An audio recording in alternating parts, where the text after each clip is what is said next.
I'm always trying to find the right spot. And here we are, Colleen getting situated as we fire up this episode of the Great Northern Sexcast. Hey, Colleen. Good morning. Yeah, I'm just trying to figure out where to put my butt so I can actually get my face close to the mic. I know that sounds weird, but that's what I'm doing. Megan, I wonder often where to put my butt. How about you? Oh, I know exactly where it goes. Okay. And where it is usually, hopefully, too. Yeah, I can keep track of it pretty well. So we've got Colleen Kelly, social media guru, Megan in the room, and very special guest.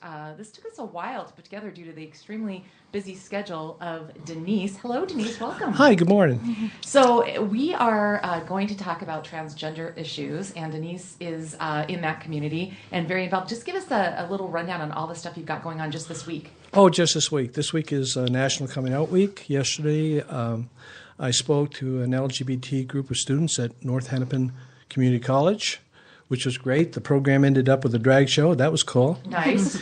And then today I'm here with you folks. And at the end of the week, I'm presenting an academic paper about trans theology. So okay, it's a full week. Yeah, it is. Now, aren't you pursuing an advanced degree right now? I am. I'm pursuing a doctorate in theology. So. In theology. Okay. Mm-hmm. Okay. Does anybody else? Can you just tell us how you got to that point?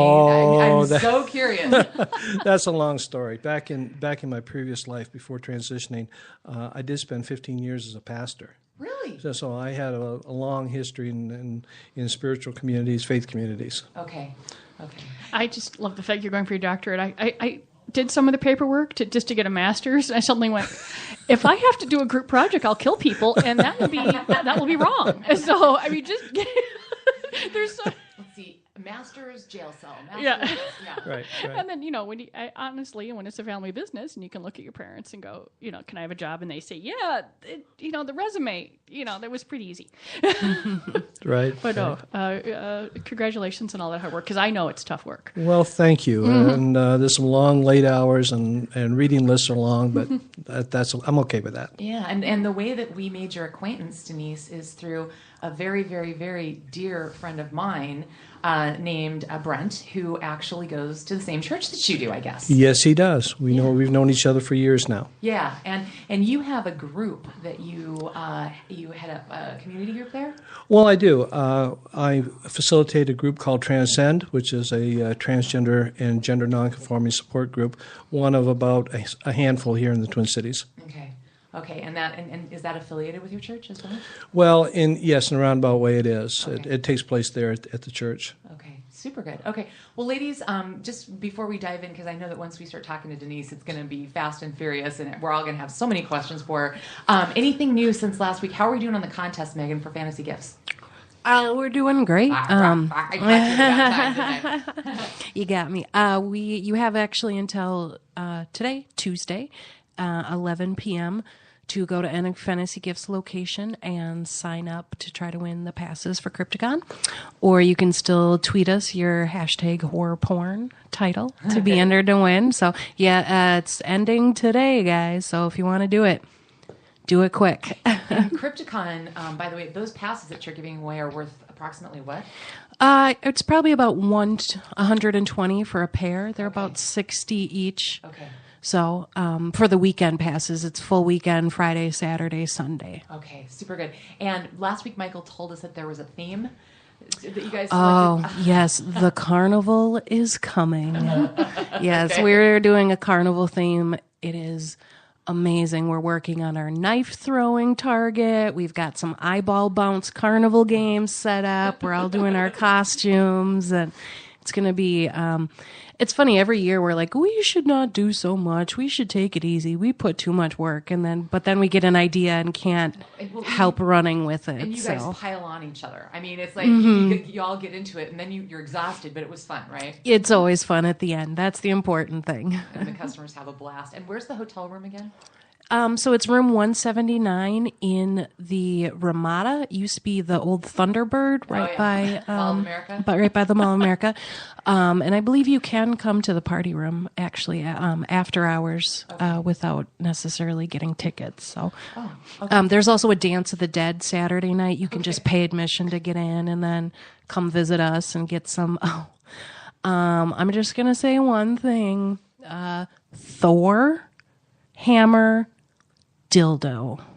Really? That's going to be the talk of the convention this year. So got to see it to believe it. You heard it here first. Okay, breaking news there. Colleen, real quick, and with Denise included here, let's run through some of the amazing stuff that you and I both found in the news. Go ahead and start, because you were just an animal this week. Well, actually, I mean, the news itself, just in mainstream, had a lot of things that we deal with on this show, this podcast, and what just blew up all over last night and this morning was the fact that Playboy is going to stop putting full nudes into their magazine.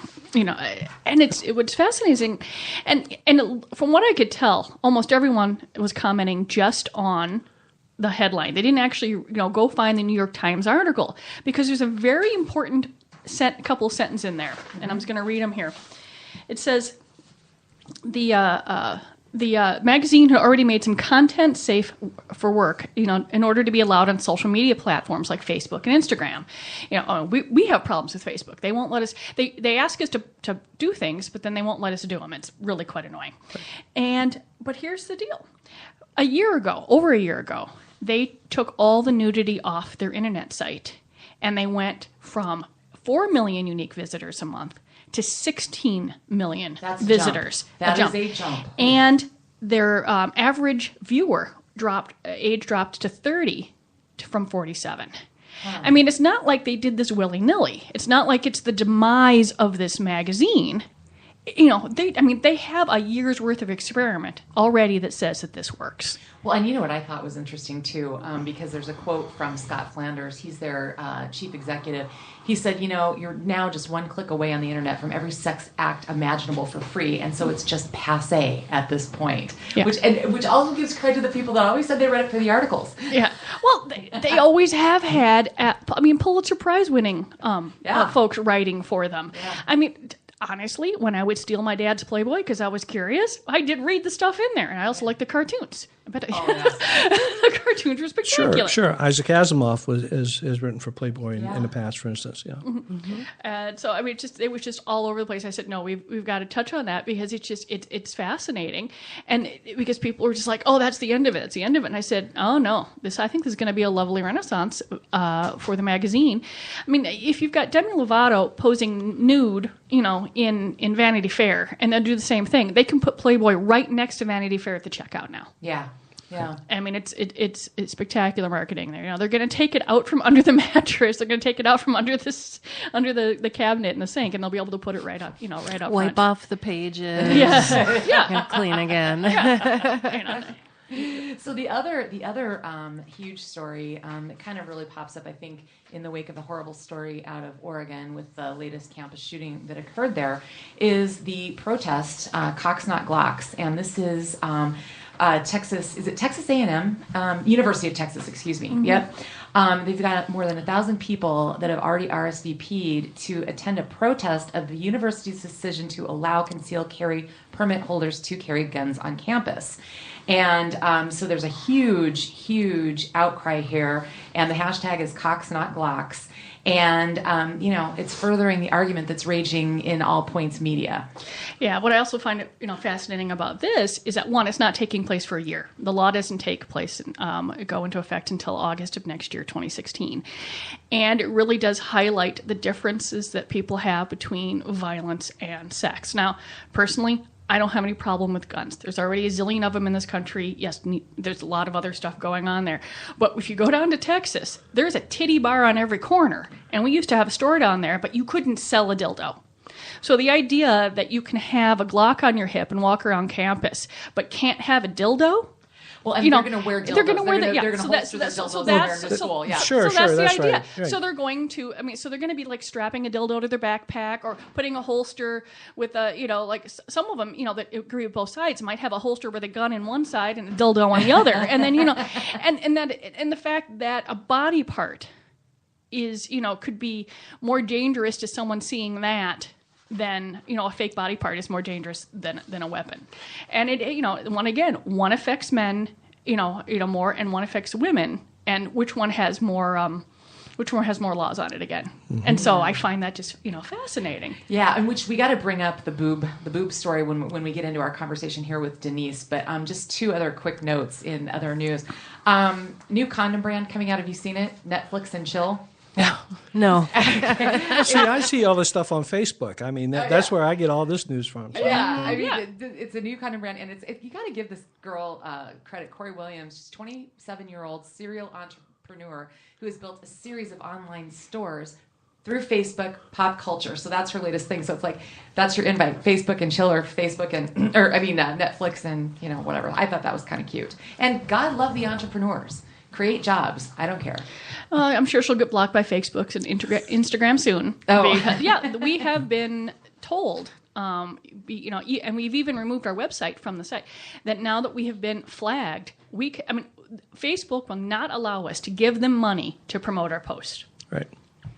I'm not surprised. Yeah. Do you ever run any issues with that, trying to promote activities or fundraisers? Well, no, not exactly. I mean, as far as trans people go, no, because we're not always identified as being sexual, and we'll come back to that later. I mean, if it's a gay organization or a lesbian organization, oh yeah, that sort of thing happens, but not so much trans people at this point. Well, the last one, we just have to give a nod to Jane Fonda, 77 years old, and a woman who has I can't imagine she has much left on her bucket list. She's been everything from a movie star to a hated, controversial anti-war figure to a workout guru to whatever. Now she wants to get out there and tell everybody. She did an interview with a German magazine, a men's magazine over there, and she wants to break through the taboo of sex after 70. And she just said, you have to plan it at this point, because if you don't plan it and everybody doesn't get themselves properly aligned, it's not going to happen. And, fine. Take advantage of her platform, I guess. At least a half an hour in advance so some of the pills we sell can take effect, right? Exactly. So, Colleen, why don't you go ahead and kick it off here with Denise today? We're so happy to have her with us. Well, welcome, because we've been, one of the reasons that when Kelly mentioned that that you'd be available for a guest, I was so excited, is that a lot of times I say stupid things, and I would like to not say stupid things. I hear that. I hear that. And I'm assuming, so there's the first cliche that we're going to run across, that I'm going to run across today. And so I thought, and I've run across, even last night or this morning, I ran across a blog called "Do I Have Boobs Now?" Which was fascinating. I can run across it by a woman named Courtney, who is doing an experiment on, she's transitioning, and she's taking pictures of her and posting them on Facebook and Instagram, and is wondering when she's going to get censored. Oh, I see. When her nipples... during the transition. At what point do her nipples become obscene? Right. I was going through there, and I was thinking about it was fascinating, because as I'm reading through here, something that had occurred to me is that there's a double. At one point you're like, I'm being accepted for who I feel I am. Oh my God, I'm being accepted for who I feel I am, because now I'm being treated differently. Right. And there was just so much that came in there, and I was just curious: is that a celebratory point? Or how do folks deal with that? Well, everybody's journey is different. We're not all the same. No, to begin with, and clearly, I'm speaking from the perspective of a trans woman, and the community is much larger than me. There are trans men. It includes cross-dressers, and depending on who's doing the defining, it can include drag queens and kings as well. People who behave in gender non-conforming ways, genderqueer people, gender fluid people. There's a whole lot of people in the community. And so anything I say about that is just kind of my perspective on that. This is how women transition. A lot of us we don't all experience what's called gender dysphoria. In other words, when I was young, I looked in the mirror, and the person looking back at me was not who I expected to see. I expected to see somebody with longer hair, and I expected to see somebody with a curvaceous profile. And, of course, that never happened. Something different happened than that. So I've lived with that my whole life, that sense of dis-ease between what my mind thinks and the way my body appears. And so one of the things that I did, which is what many trans people do, is hormone replacement therapy, which is basically what we're talking about here, and that is start taking estrogen. And the reason why most of us take estrogen and sometimes progesterone as well to begin with is because we get that bust development. That's the way we want to look to ourselves and the rest of the world around us. And that's true of a lot of us. And that is a process. Sometimes it's frustrating to people. Sometimes they don't get as much as what they wanted to, what they thought they were going to get. It doesn't always turn out that way. Oh yeah, I can understand that. Yeah, the rule of thumb is that you get one cup size smaller than your nearest female relative. But that's just a rule of thumb. We know, what does that mean? So. Yeah. Oh my God, I should have had to buy my boobs too then. Thank God it jumped. I got my grandma's bust. So, would you say then, based on the explanation that you just laid out for us, Denise, that you had gender dysphoria? You didn't think that you looked like who you felt you were? Yes, that's true. I've experienced some of that. And transsexual people, we're the part of the community, and transsexual is an older term that gets used. Mm-hmm. Transsexual women and men generally, oftentimes, do experience some level of dysphoria. It may be a little bit, it may be a whole bunch, and some of us don't experience it at all. So there's no blanket statement about that. Okay. And so my question to you on a personal level would be, did you feel this disconnect your entire life, or did it come on at a certain point in your life? Well, that's one of the questions I get asked. When did you know? Mm-hmm. And I think probably right around age 10 for me. Okay. Those were different. Speaking of Jane Fonda, I mean, I graduated from high school in 1972, so Jane Fonda was in my news, growing up as an anti-war protester.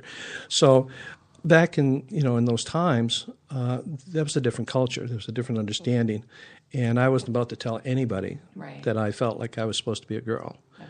But I did experience some of that dysphoria myself. Did you move about your life as a traditional male? Oh, I've spent my entire life trying to be a traditional male, doing all the stereotypical masculine things. Okay. I've been married multiple times because that's one thing that our society teaches men, that if you're going to be a real guy, you need to get married. You need to have kids, and I have kids myself. I have grandchildren and maybe great-grandchildren before not too awful long. Mm-hmm. I'm also a veteran. I'm a Vietnam-era Navy veteran. Mm-hmm. And that's another stereotypical thing that, men learn how to be. I also learned how to drink and drink a lot. Mm-hmm. And that's part of the culture as well. And today I'm a recovering alcoholic. Okay. So I've spent most of my life in that role as well. So in the course, we're relying on you. It's on you to correct us if we ask a question or refer to something incorrectly, because this is one of the big reasons we really wanted to talk to you, because I think the terms are so confusing. When you just mentioned a minute ago, transsexual, it's like I always thought that meant that people had a complete operation. And they and that's pretty typical too. Okay. So why don't we talk about terms then for a moment? Let's do it. Yeah, because I was saying that I think the terms are important because I think a lot of people focus, and I don't care what topic you're talking about, people focus on the plumbing. Somehow that's the part that just grabs everyone versus what's going on up in someone's brain. Sure. And let's just talk about that for just a moment right up front.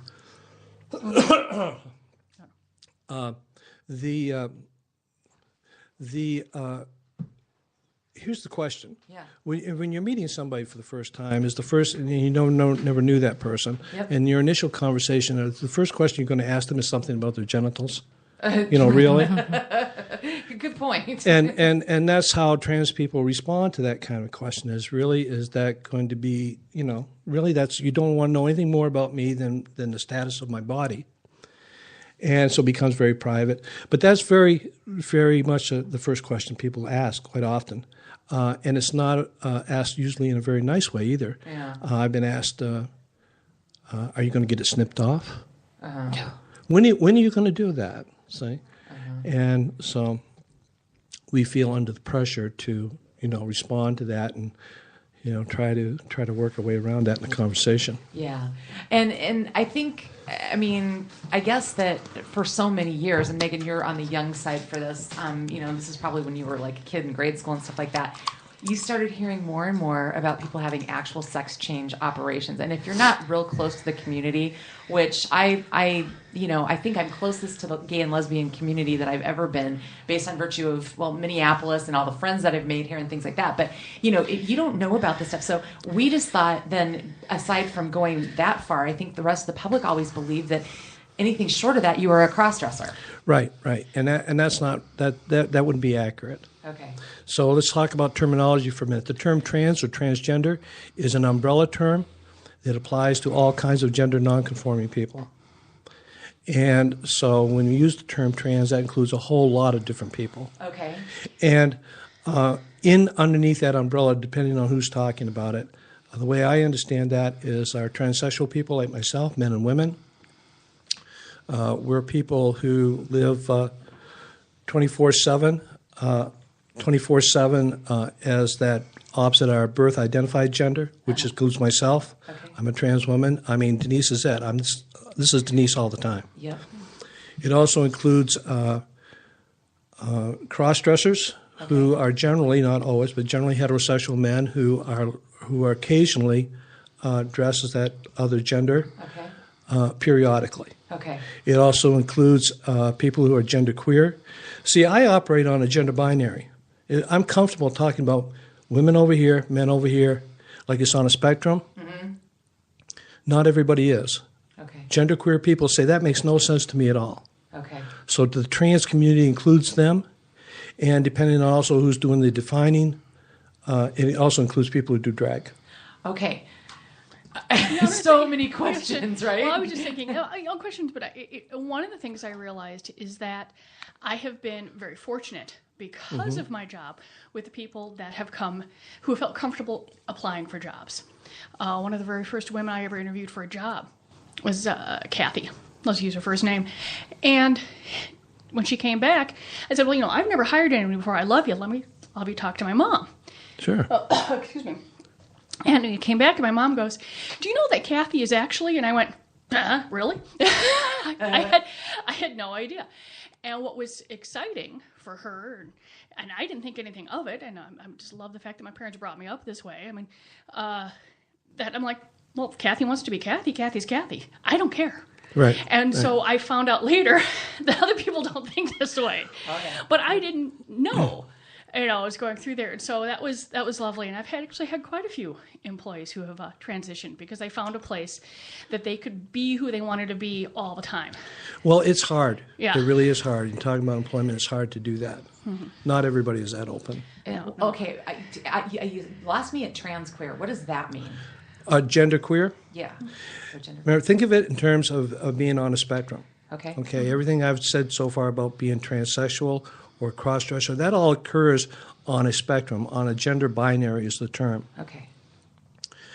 Genderqueer people look at that and say that whole way of looking at life makes absolutely no sense at all. Okay. I mean, my mind won't find myself on that anyway. In other words, as a genderqueer person, I said, look, I'm just Denise.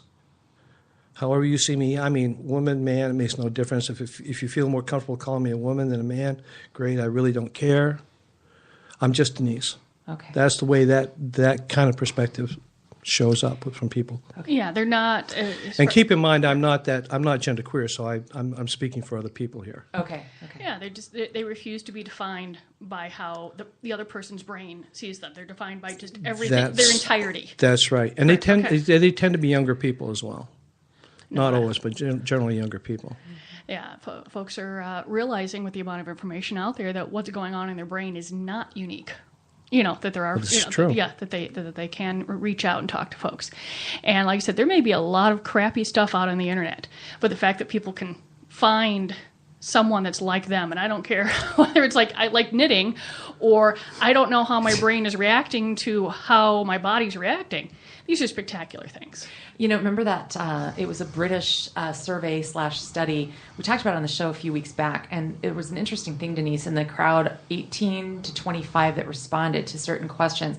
A third of them almost responded that they did not identify as exclusively heterosexual or homosexual.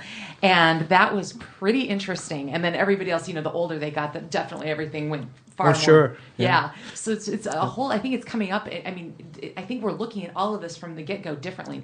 Well, generally speaking, in terms of statistics, people like myself who are trans, the general assumption is that we're less than 1% of the population.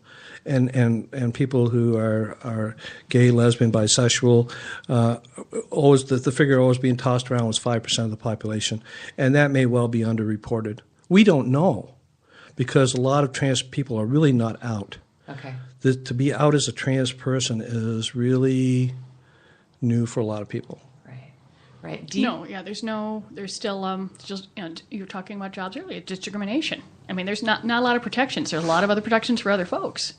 But they've not been brought under the umbrella of civil rights protections. Well, this is true to some extent. Now, Minnesota, this is a great place to be trans. Okay. I mean, if you're going to do it anywhere in the world, you might as well do it right here, because here's where all the resources are, including at the University of Minnesota, the Center for Human Sexuality, which I went through that whole program over there of counseling and transition work. And so there are a lot of trans people here in the Twin Cities. We're here for a reason. It's because this is where the resources are. But a lot of the rest of the country is not like that. Minnesota is the first states to enable gender identity to be included under employment non-discrimination. Okay. It's what's called a Human Rights Act of, I can't remember now. It's back in the late 80s. No kidding. We were one of the first states to do that. Okay. Now, that doesn't mean it doesn't happen. Oh, yeah. Mm-hmm. Because I've been on the phone with recruiters before, and here's the deal. They call and they ask for Denise, and I say, speaking. And what they hear is this male-sounding voice. Because estrogen, when trans women take estrogen, that doesn't do a thing to our voice. Mm.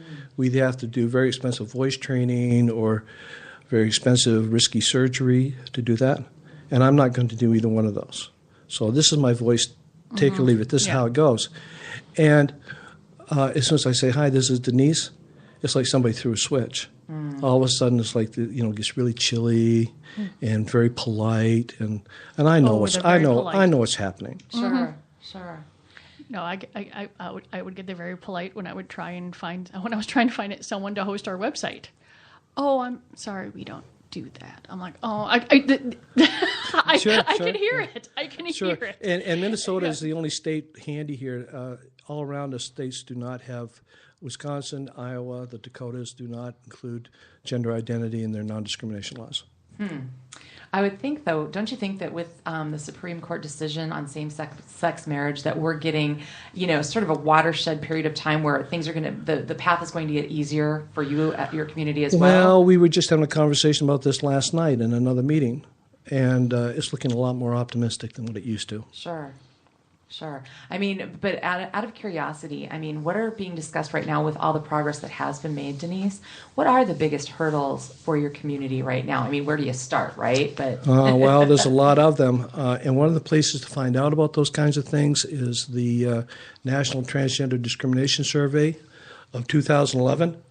Okay. You never realize when you get in a room and you have to talk for an hour how dry all of a sudden your mouth can get. All of a sudden, and I'm used to talking all the time, but the 2011 was the last one that was done. There are not a lot of surveys. There's not a lot of statistics about trans people. We're just now the movement is on to be counted in the census, for instance, the national census. Okay. So we really don't know the answers.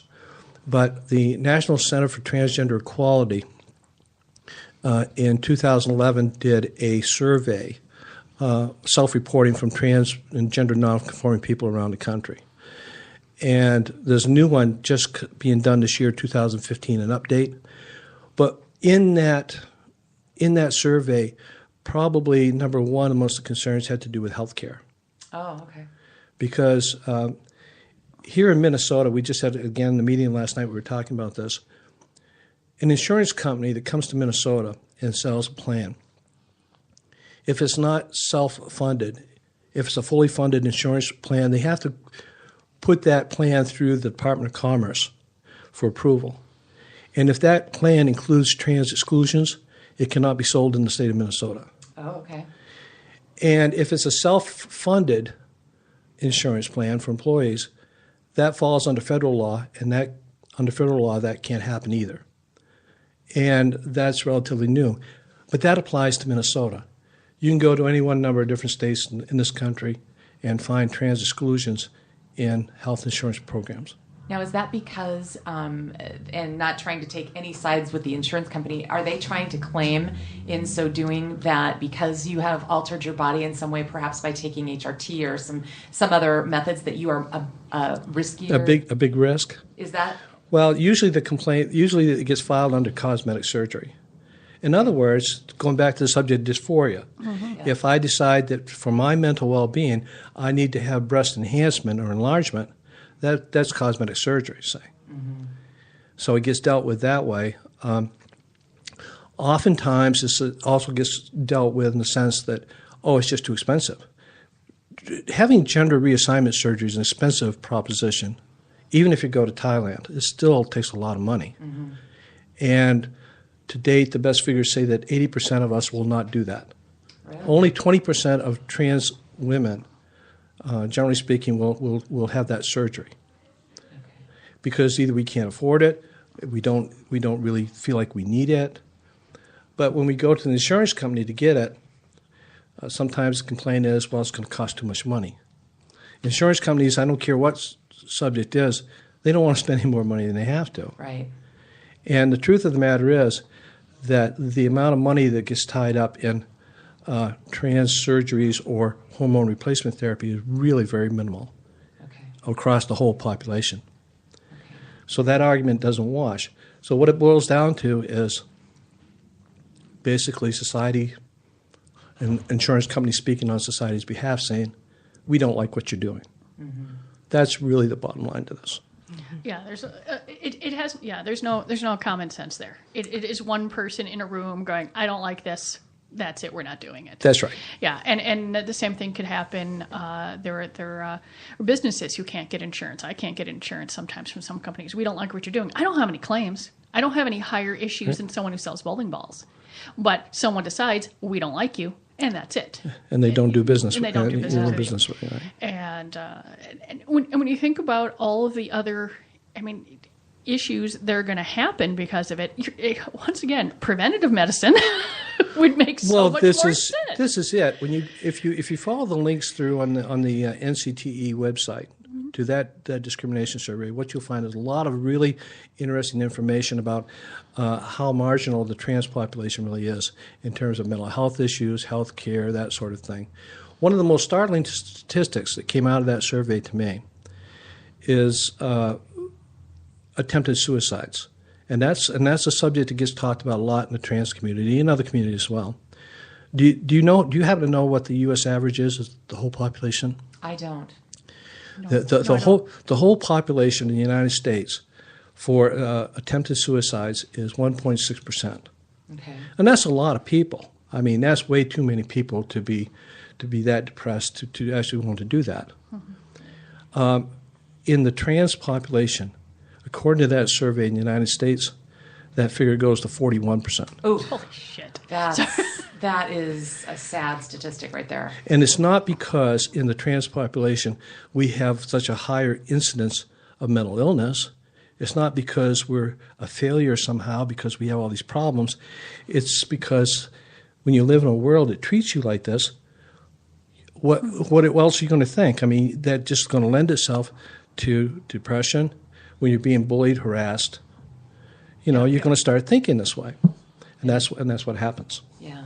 Well, I think a lot of folks would want to know, and if you're a regular Great Northern Sexcast downloader, you probably know more about this. But I think it's a question a lot of people want to know. How many, what are the percentages, or what can you tell us about the difference between being simply transgender and or homosexual? Because like the great blog piece that Colleen's going to probably pull some info out of, this guy in Vancouver, she was talking about his boobs, or her boobs, about her boobs when they get to that critical point where she gets kicked off of Facebook. He likes women. She likes women. See, I'm getting confused. Well, Trying to and even that's talk okay. about it. I'm so sorry, but yeah. Well, in terms of pronouns, the best thing you can do is ask somebody, how do you want to be referred to? Yeah. You can ask me, you can ask somebody else that question, Yep. and we'd be happy to say, oh, well, my preferred pronouns are she. Okay. Female, she, her. Okay. Okay? And if you make a mistake, if anybody makes a mistake, just correct it. Yeah. And work on it. We'll work with people. Yeah. We want to get along with people. Sure. So. Well, and I think it's the vibe. I mean, I would compare this lamely to in places like if you go to Mexico and you speak, kind of shaky Spanish, if you're trying really hard, they're super nice to you, even if you suck. And so, is it like that? Sure, Kind of? sure. Okay. Sure, That's what sure. my heart's in the right place, I swear. But I mean, yeah, in this particular, she likes women, so... Is that considered gay or Well, not? That's where I get let's talk confused. about this for a moment then, because usually we talk about the LGBT, Yeah. maybe QI community. We have this alphabet soup we talk about. Lesbian, bisexual, gay people, which seem to be more obvious to people around us as to who those folks are. I stands for intersex people, which, physically people are either with genitals or with chromosomes. There's a great deal of diversity with us. And also Q, which would be queer people who, again, like I was talking about genderqueer, just none, I'm just who I am. And the reason why T is included with that whole mix is because we experience the same kinds of discrimination. We use the same language. I was talking about this yesterday when I was talking up at North Hennepin Community College. I came out of the closet. I came out. I use those words. I use the same language, so we understand how that works, right? But when I came out, it was not because of sexual orientation. And this is what sets the T part off aside from the rest of the community, and it causes some friction. There's a lot of misunderstanding within the community itself about this. Okay.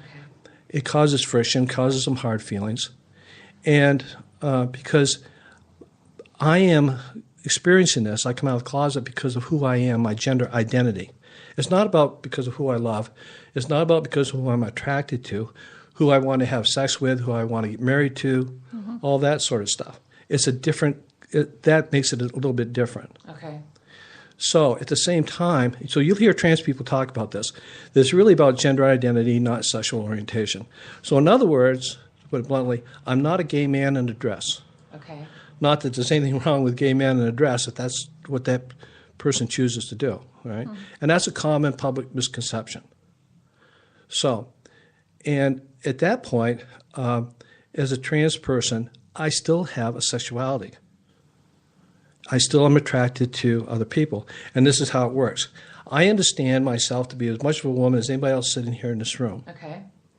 So, who am I attracted to? I also identify publicly as being bisexual. Okay. And as a matter of fact, I'm getting married. Oh, you are? I am. Congratulations. Now that my life is on track and whatnot, I'm in a relationship with a beautiful woman, and we understand that our relationship is a lesbian relationship. Okay. As a bisexual woman, if you can keep your mind focused on that, as a bisexual woman, I'm in a relationship, in a lesbian relationship. Okay. If I was in a relationship with a guy, that to me would be a heterosexual relationship. Okay. Yeah. So it depends on people's perspective, how they're saying this. And that's just me. There's a whole world full of diversity. All the sexual orientations, gay, lesbian, bisexual, pansexual. So closets inside of closets. Oh, yes. We That's what I'm do this. thinking about, Sure, we do this multiple. Yeah. We do this multiple coming out thing, sometimes. In so. phases or what? Yeah, that's true.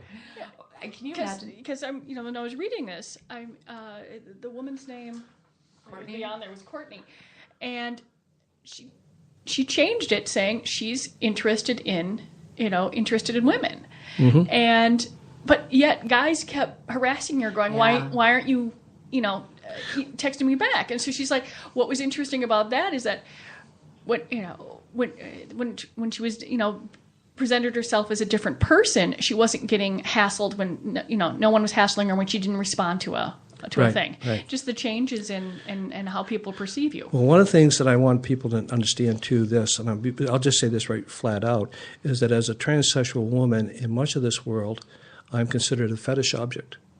Oh. It's a thing. Oh, it is definitely a thing to a sexual object for heterosexual men. Really? It's not that uncommon, and I've been propositioned to. And How does that feel? to be a sexual object? To be treated that? Yeah. Is it highly offensive for you, or did you? Well, I mean, I'm not too crazy about the whole idea because I'm, as a woman, I'm thinking, well, if there's nothing to do with private relationships. This means in general in society. I'm not too crazy about that. You just feel like you can walk into your private sphere and say, Well, it's the same. You hear that a lot, like guys who are, I really dig Asian chicks. Yeah. And not, I love this person for who they are, but I get off on the fact it's an Asian chick that's Right. clicking some kind of fetish box. I've walked down the street here in Minneapolis, and somebody had met me once, called out and said, "Hey, Denise," and so I stopped to talk with him, and basically it was a come on. The whole conversation was, and to which I had to reply. I had to say, gee, thanks for the interest, but I'm really not interested. Yeah.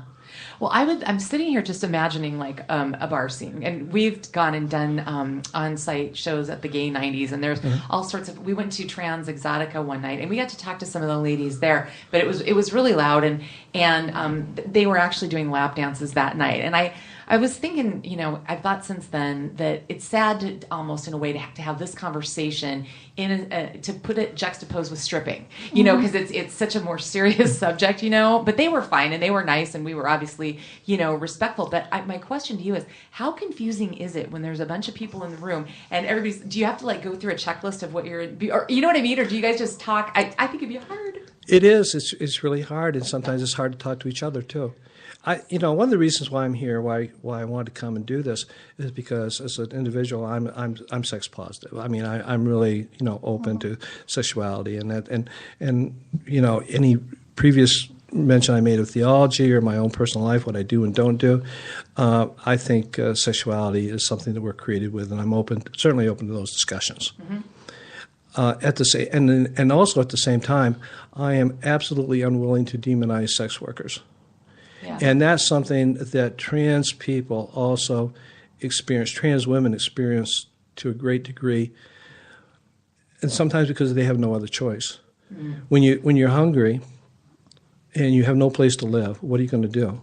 And you cannot get a job, and society pushes us into these areas, into these boxes where we really don't want to be. That's an issue. Oh, I bet. And I say that at the same time saying, well, I refuse to demonize sex workers. Indeed. And, I see it more as a situation where I feel like your community has enough to deal with perceptions in the general public that I didn't want to inflame that anymore. You know what I mean? I wanted to have a conversation in a setting like this to kind of to throw a line of differentiation. Yeah, it's not a simple thing to behold, because first of all, we're so much different. Yeah. Trans men don't share exactly the same kind of experience I do. Yeah. No, well, yeah, I mean, each person. Absolutely. As they're trying to figure out what their sexuality is. Right. And we've run across that, a lot. And I get a lot of, you must be all freaked out now that your daughter's a teenager. And I'm like, well, I've been trying to be open her entire life. And my friends have tried to been open with their kids. It certainly has been a different conversation than my parents ever had with me. Sure. And, hopefully that they understand that their space is their body's their body, their space is their space, and back off. Unless I say, okay. Right. And the person who's in charge of that is each individual person. I mean, I get a little frustrated when I see like memes, with fathers of daughters saying, I hope you have a shotgun. And, and the majority of my friends that are male will say, she can take care of herself. Right. And to have that change. Right. And I think that's a positive thing, that the person, that the daughter's in charge of her own space, or that the son is in charge of his own space, and they're saying, oh, he's gonna watch out, and they're like, well, he's respectful, boy. I'm trying to raise him that way. It's a different conversation, I think, than any of us had growing up. Speaking of family dynamics, how has that all gone for you over the years, Denise? With my family of origin. Yeah. Oh, that was interesting. And that's true of, I mean, any trans person could say that. Anybody saying that in the process of coming out. You know, how do you come out of that closet? How do you say that to people? You know, how do you tell people who've known you, in my case for 57 years, who knew me as male? Mm-hmm. How do you tell them that, you know, really that wasn't really true? Mm-hmm. And that's problematic. And I know this, too, as a trans person, that I don't just transition by myself. Everybody around me transitions with me. And sometimes they can choose to do that. Sometimes they choose not to do that. And that's why right here in this town alone, we have such an incredibly high number of trans kids on the street because families have said, no, we will not transition with you. Oh. And it's very high. My parents are both still alive. They're both up in their 80s. And we did it over the phone. They live in another state.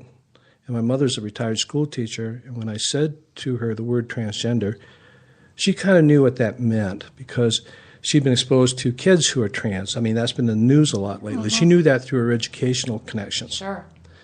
Dad, that didn't work so well. Mm-hmm. But I said, here's the deal. I show up at the house and I'm dressed just the way I am today. Most anybody that knows me, you know, it's got to be a really cold day in January before I wear jeans. I'm almost always wearing long skirts, something like that. And so I said, you need to know that when I come to visit you, this is how I'm going to be, and you've got to know this and be okay with it, or I'm not coming. And we really had no choice about that. So basically what it is like today is I go and we visit with each other, and we're cordial to each other, but I am misgendered in my own family. Mm-hmm. In other words, I'm called by my birth name, and I'm referred to as he. Okay. And I had to make a decision whether I was going to be able to work with that or not. Okay. Yeah, how much, you know. Mm-hmm. Yeah, I mean, there's something where I was like, that's pretty amazing. I'll just say you have to deep into your heart, and I find that really cool. After about 3 or 4 days of vacation, I'm ready to go home. You know? Well, yeah. So I've always felt very lucky to some extent that I love my family, but we're pretty isolated here in Minnesota, so I don't have to do a lot of family stuff, and I don't even have that dynamic. So I'm kind of the pop culture nerd, I guess, and that reminded me a lot. I don't know if you're familiar with the new Amazon show, Transparent, if you've seen. Transparent, yes. As a matter of fact, I'm friends with Ian Harvey. Oh, okay. The actor. We know each other. Ian and I are from the same state originally, and here back a couple of years ago, we met with each other, and he mentioned where he was from, and I said, well, I mentioned where I was from, and he said, are you serious? So we've been in communication ever since. That's awesome. Do you think shows like that help the cause? Well, here's the thing, and I don't usually get asked about Transparent. I get asked about Kate Jenner. Mm-hmm. I mean, that's a very common thing for all of us who are trans to be asked about this. And my reaction to that is I have kind of an ambiguous feeling about that. When I first came out, the one person that I saw who kind of encouraged me to think this was possible was Jenny Boylan. And Jenny Boylan appeared on Oprah. Mm-hmm. And so I have to, be honest about this. Say I had some positive, reaction to that. But just some. At the same time, a lot of the people who say to me, how wonderful Kate Jenner is and how brave Kate Jenner is and, all the hoopla that goes along with this, have said that, well, now that Kate Jenner's out, then trans people have all this increased visibility and how wonderful that is and how we must be thankful to Kate Jenner for doing this. And the people who say that usually to me are not trans people. Mm-hmm. The trans people I know, meanwhile, despite all the celebrity status, despite all the reality TV status, what are we doing? We're just trying to take care of ourselves. We're trying to get jobs. We're trying to get health care. We're trying to find a place to live. We're trying to find maybe somebody to have a relationship with, to know that we're loved. Maybe even trying to find a family. So what's the relationship between that and celebrity status? Well, there really isn't a whole lot. No. The millions, the privilege that her previous lifestyle, yes. allowed Caitlin to do what it was. For the non-rich celebrities, I can imagine Nothing it's quite a bit. Well, different. and I don't mean to dump on Kate Jenner. And I think we just need to be realistic about what our expectations are, what somebody's going to be able to do for the community. Yeah. Well, I think that show will help you with outside of the community, though. At least it's breaking ground and getting it into more people's consciousness. At least it's becoming, it's a step toward the mainstream for the people that aren't in the community and don't profess to understand it. Mm-hmm. So the transparent would certainly be a little bit more based in reality. Yeah. I would guess so. But my reaction to Transparent is, and I've seen several episodes of it, like a lot of entertainment, the culture is California. Yeah. Mm-hmm. So it's not about whether it's trans or not. The culture is California, and that's typical Hollywood. To think the rest of the world is California. Well, that's great, Yes, but you see what I'm saying. Mm-hmm. So, some of the problem with that show is that they're all terrible people. Oh. They're all annoying twats that you would never want to hang out with, no matter what. And I'm not going to pick on people from California for that either. I mean, I'm not going to go there with that. The characters in the show are terrible people. I don't know the whole state, but we on a side note, my boyfriend and I had a huge conversation because he's born and raised in Minnesota, and I was born and raised in Southern California, and he went on a rant about I hated it when I was a kid. Every TV show took place in freaking California. It had nothing to do with here, and I'm like, he's right. It's true. It's funny. Well, I may be overstating the obvious, but that's how I perceive it personally. Yeah. So. Yeah. Oh no, I noticed that just everything had a palm tree. Yeah. Oh yes. Yeah. One thing they talk about in that episode that you had kind of touched on a little bit, there was an episode where I believe he was back in the 70s and was going to a camp where they would have camps for transgender people to go and be able to have a weekend of living as themselves. But there was this weird divide where everyone there was like, oh no, we're actually cross-dressers. Like you're weird because you're transgender. We're all cross-dressers. Has there always been a weird kind of a separation between the two?